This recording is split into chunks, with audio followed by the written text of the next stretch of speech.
This is the Lockpicker 1969, and welcome to my channel, and welcome to the next episode of Interview with a Lockpicker.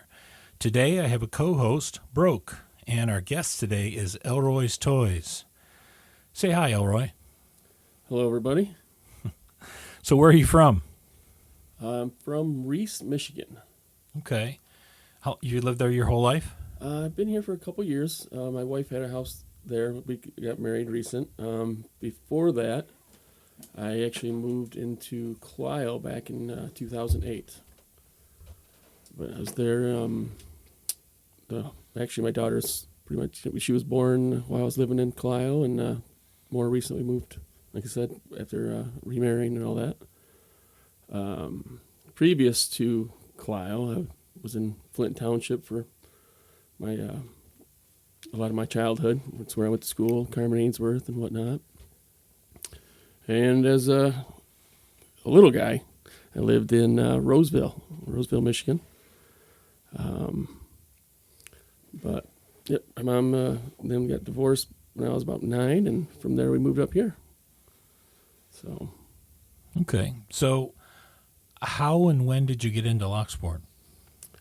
I've always kind of had an interest. I started working at a car dealership in '95, and I've been doing dealership stuff ever since. And about my third year in there, I was taught how to build key cylinders for GM vehicles. So I always joked that one day when I retire from the automotive, I'd get into doing locksmithing or something. But in the more recent years, past few years, just kind of picked it up a little bit, bought a cheap little Amazon set and some random locks here and there. Got it to where I get into those. I got my brother-in-law involved in it, and we both fed the fire to each other, more or less. He would get some more, I'd get some more. We'd trade off. And, okay. Yep. So you said something during the pre-interview about finding LPU. What was that about for you? Well, it kind of, I need something to push me a little more. It's one of those things, and I found Facebook, got into Facebook, and had a lot of lot pickers in there and the belt system. So from there, I ended up joining a Reddit group as well as the Discord. Started figuring out what locks were ranked at what, and actually started my my channel due to that to be able to start ranking up. So what belt are you at right now? I'm at a brown, but I would say I'm a light brown. A light brown? Can you kind of talk about your journey to getting to brown? You know, it's kind of funny because I made my way through the belts up to blue pretty quick. And when I started working on purples, I was doing okay, but I skipped some steps. So I really actually kind of reset myself. I actually went back to ground one and really learning binding order. I kind of skipped it and just fumbled through the stuff, and you can make your way so far. But at a certain point, you've got to go back and learn the basics, the fundamentals. And I've had to do that myself. Yeah, take your time. Absolutely. It was a fun journey, though. Yeah, that's what the best part about it is that when I did go back, you got to relearn things and learn them correctly, and it was just like a whole new. 100% agree. Absolutely. And I take locks with me every day to work and whatnot. I pick at least one lock every day. I can vouch for that. I've been there. Yeah. Absolutely. But I take some comfort locks, and then I'll take something that's a little harder. I'll bust through my comfort locks each day, and I'll work on that harder one, just kind of push myself a little bit, but absolutely. So I wanted to dive a little bit into the tools. So along the way, you mentioned the Amazon set. What did you dive into after that? The first one that I ran across after that was sparrows. So if there's a sparrow tool, I probably have 2 or 3 of them. Okay. And I do mean all. But they're great tools. There's so many different tools and everything out there. I use them all. If I'm messing with an 1100, American 1100, I bring out my Sparrow monkey paw. Depending on what I'm messing with, if it's an Avis 80 Ti 50 or whatnot, it's my covert number for a Reaper hook. It's everything's got its own its own place. It's just figuring out which one goes where. Then my question with that is, do you have, like me and LP Lockpicker 1969 have our desk set, our car set, our on-the-go set? Are you one of those guys too? Absolutely. And I like sets in full. So, I had a set of Dimple Husk picks in the beginning. Well, I had two. One that sits on my desk, one that's wherever I'm going to go. I've changed them up. I've things of that nature. But the Covert Reaper set, I've got probably 3 or 4 of those floating around. Couple sets of Jimmy Long's. I'm getting more into his more recent. Oh yeah, but absolutely. Well, you like what you like. Absolutely, what feels like right. What works for you. Yeah. So, when you were just getting started in lockpicking, in lock sport in general, what challenges do you feel you faced learning along the way? Well, I'm not sure. Patience. Tension is a huge thing. In the beginning, you feel like you can muscle through them all and force a click, and on some of the locks you can, but you got to be patient, and especially when you start getting into security pins. If you're holding heavy tension, you're not going to roll the spool. You're going to overset past the serrations. Tension is a big part of it. Tension is key. Being comfortable with it. So, you mentioned binding order. Binding order, absolutely. I still need to work better myself in the jiggle test, but binding order. First time I really bumped my head on that was I think it was my very first 1100. It was, it is, I still have it. It's a very stubborn lock. You have to hit that first pin right off the bat. If you don't, everything else is mush. You've got to hit number 5, second. Otherwise, you get no progress. And then, it's absolutely, it's a lesson we all need to know how to do. Absolutely. What's the most challenging security pin you deal with? In the beginning, I aired it in the beginning, but I bought a Roku 600 Gin, and I went through this thing like butter for a month, over and over again. I could open it in 2 minutes, no whatever. I've walked away and got into the challenge lock end of it, and I've lost my feel for it. I can sit there and bang my head on the wall trying to get this thing open and can't figure out why I'm stumbling on it, but I need to relearn and go back and relearn on that again. But yeah, it's not like riding a bike. I've taken it's a perishable skill. Absolutely. Yeah. So you mentioned a little bit before about your YouTube channel, the original reason for starting it. So what is your future intent for your channel? I'm not 100% sure where I'm going to go with it. I've recently started doing a lock hunts, and I actually did photos, and I was posting them on YouTube, or not YouTube, on Facebook, Reddit, and all that. And everybody's enjoying it. I've shown some pictures. Don't tell you exactly where it's at. People are going after it. So recently, I've been putting some shorts on for people to find an Elroy lock. I got some of my little swag with it and all that. I would like to get into doing some more lives if I could see that there's a real interest in it and help people that are trying to do the challenge locks.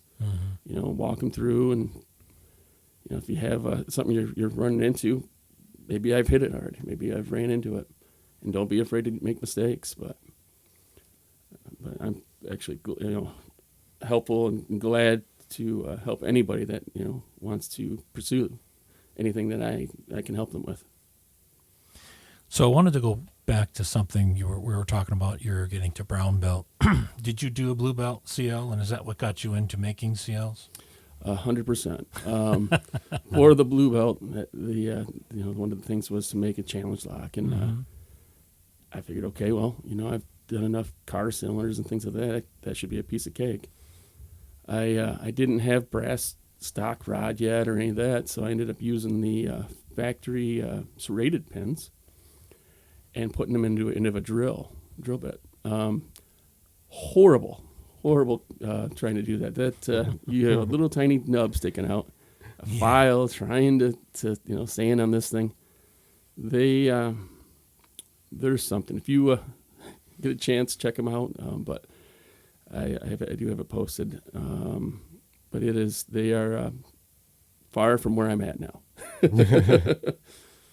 So how many challenge locks do you have out there? I'm working on, I've got 50 stalled for a moment because I'm trying to get a body made for it. It's going to be an inline 6, all piston pins. 51 I just mailed out yesterday, and I'm working on 52 right now. Cool. You went all in. It was. Yeah.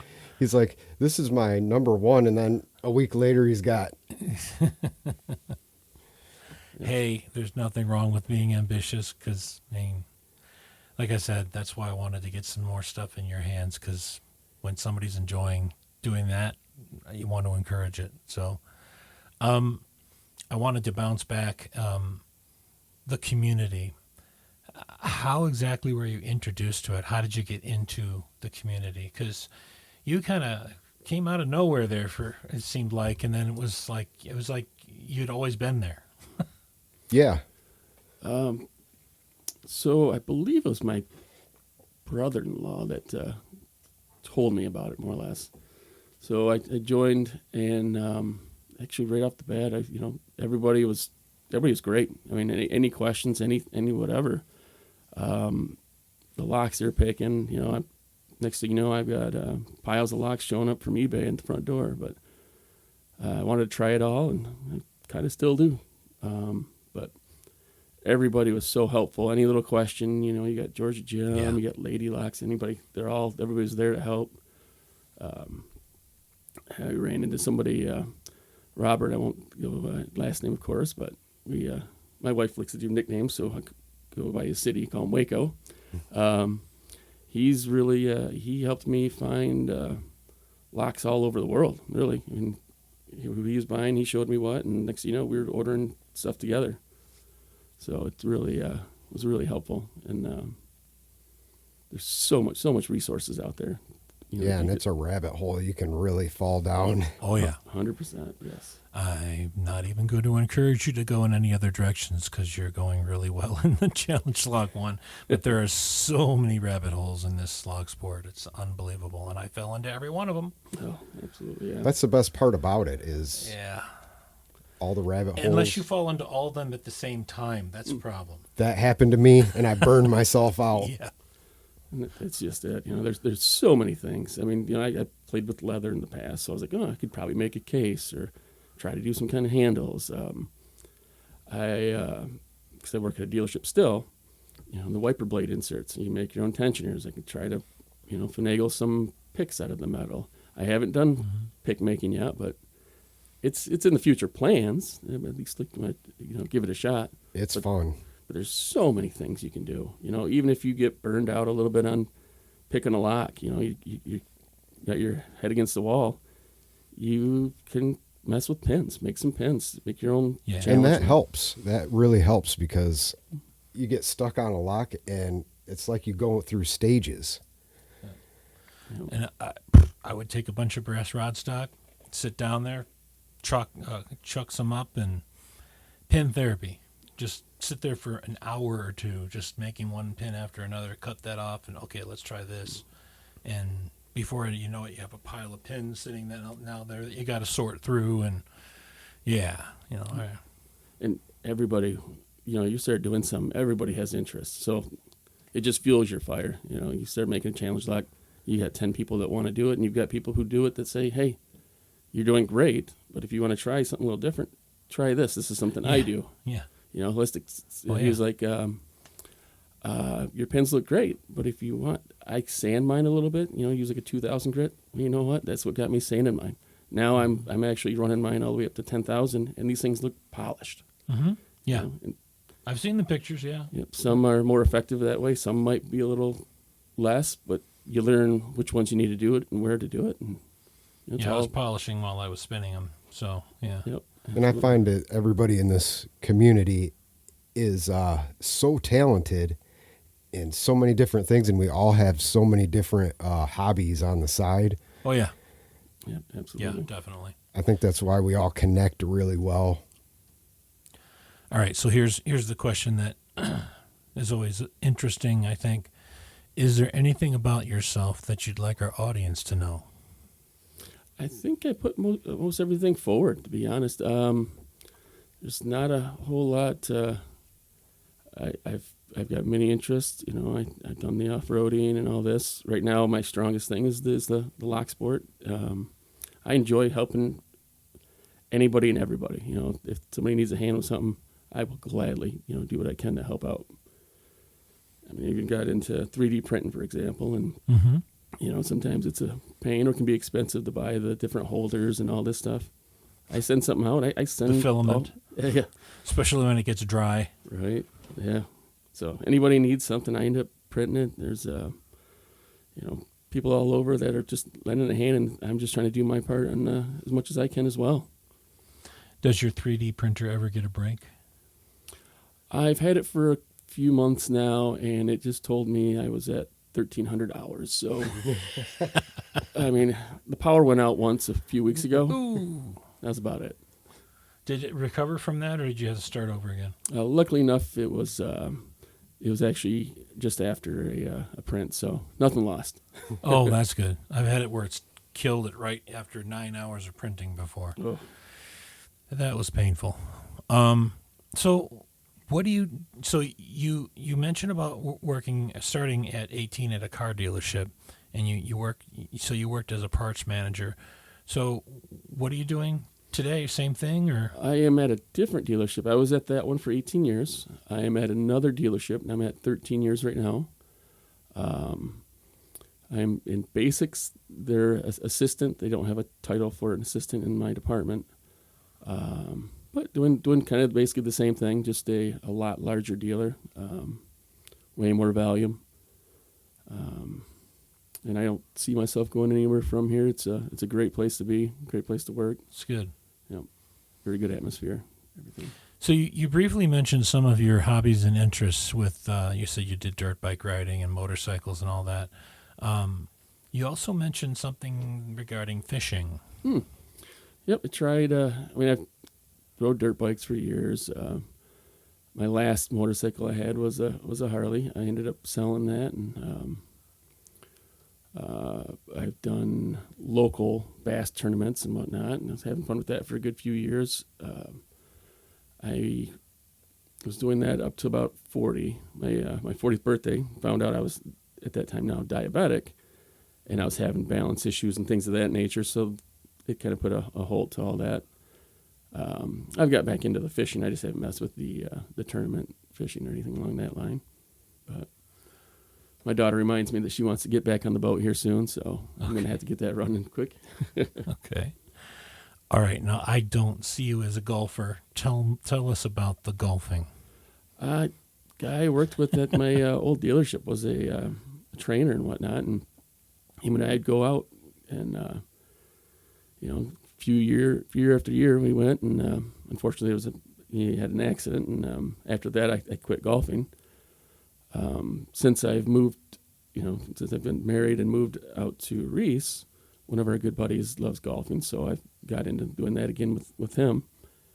I was doing well, quite a bit of improvements, and unfortunately I kind of hurt my shoulder and back last year, so I've taken a little break. Hopefully I can get back out this year, but we'll see how that goes. Oh, I love golfing. I can't say I ever picked it up. I just couldn't grasp the concept of knocking a little ball around and all of that. I was the same way, and boy, do you fall into another rabbit hole. No, I don't need any more rabbit holes. Thank you. Yeah, most people buy a box or a small little box of 3 balls. I buy them by the case. Just saying. Oh, jeez. Buy the ones that they go find and collect them all and clean them up, and yeah. Absolutely. All right. So At this point, this is kind of where I get to give you a chance to give thank yous to any other lock sporters out there that you feel kind of helped you along the way. And then I'm going to split that question into two things. And if there are any lock sporters that you feel should be mentioned who are kind of note in the community. There are so many that have been helpful and great to me. It'd be hard to start, but from Lady Locks to Broke to G Keyman, Labs, all these guys. Even Cheese Grits in the beginning, he did his challenge, and he's like, "Hey, make a challenge lock, get an entry." That was my number 2. That's what pushed me in to get my second one. I was like, I'll do this. I'll start getting into some of these little competitions. As of right now, my number 2 has not been opened without a key. Really? So it's floating around. Do you hear that, everybody? That's a challenge to you all, by the way. Yep. Oh, you got my interest. It is sitting, I believe, in Texas Rebel's hands right now. TX Rebel. Uh-huh. All right. Yep. All right, Texas Rebel. Either you know what or move on. Let's go. We're waiting here. So, who do you feel? Do you feel there are any people that are really of note? I'm talking about people you feel are kind of pillars of the community that have made a difference. In the beginning, when I had questions on Facebook, it was quite often that Lady Locks would put a suggestion in, and Georgia Jim were the two real up front. Lockdown Picker was glad to help out with anything he could. The Welch Picker, if there's anything, he was wonderful. Everybody's been great. It's my list. If I were to write it down, I don't know if I'd have enough ink, but. But these are guys to start with at least. They really helped out. Challenge Locks, we got Holistic was great. It's just so many people. So I want to circle back to something really quick because we were talking about you making challenge locks, and what do you see as the future of that? You've made a lot. Sometimes people burn out. And I'm trying to get a handle on, do you feel like you've done your thing or you have a lot more in you? Well, I've pumped a lot out, and I feel like around every 8 to 10, I've learned a new trick. So I'm just curious to see what my next trick's going to be. Okay, cool. I don't see it ending anytime soon. I will probably focus a little more on my picking just to try to get to black belt. Not that it necessarily means anything, but it's something a goal that I'd like to hit at least. Sure. But I will. I'll keep going. There might just be a little more time in between each lock. I feel like there may have been a little production going on there for a minute, but I think there's still a long ways to go, and there's just too many ideas to let them go away. Well, I think pursuing something like trying to get your black belt, that's something you do for you. And doing the challenge locks, it's something that you're doing for the community. So both are applaudable, obviously, especially because it's an undertaking to get to black as well. But the amount of work and passion you have to put into your challenge locks, that has a whole different meaning to it altogether. So my hats off to you for doing it. And like I said, that's why I wanted to give you some stuff to keep you going and encourage you to do some more, because I've seen your impact in the community, and it's been great. So I appreciate and that. he has some serious talent with it, for sure. Yeah, definitely. So I'm going to start to wrap up here. So last question before we start to wrap up. What is your favorite thing about Locksport? Honestly, it's the people. At any time of day, you can ask any question, and there's somebody out there that will help you. It doesn't matter when, what, there's somebody there. There's so many people involved in this in so many different ways. You have it's endless. Endless. Anytime I ran into a wall, there's 20 people waiting in line to say, hey, try this, try this. What else do you have that you can do that with? Not much. No, it's a wonderful community. I mean, I enjoy every part of the challenge locks, the picking, the satisfaction you get from getting a new lock opened. But the community, the people, they're what keep me coming back. Yeah, they're very giving. Absolutely, very accepting. Absolutely, 100%. That this community is one of the reasons I've been doing this for over 4 years now, I think, for quite some time. It's been a love to do this for everybody. And do you have a final message to our audience before we start to sign off?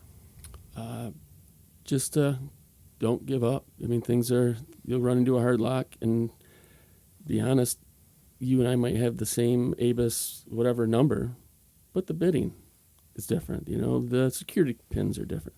I may make it look easy because mine just happens to be an easier version of the one you have. You don't really know, so don't give up. And if you need help, there's always somebody out there. So, including myself. Agreed. So with that, I need to make an announcement. Broke has been on here as the co-host because I am going to have to retire from doing these interviews for many reasons, but my health being one of them.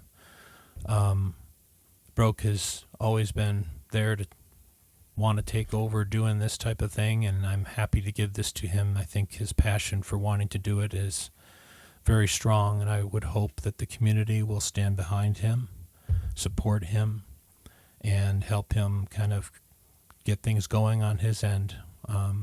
There will be a link in the description of this interview to his channel, so please find him there, and hopefully everybody will be able to continue to hear interviews going forward, and I'm hoping that everybody will be supportive of that decision. I don't take moving from this lightly. This has been an honor to do this for you all. And I want to encourage Broke to continue this archive for this community. And with that, I'm going to sign off.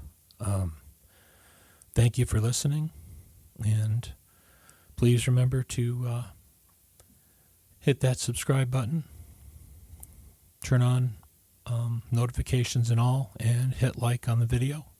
And do check out Broke's channel to continue listening to future interviews. And thank you for listening.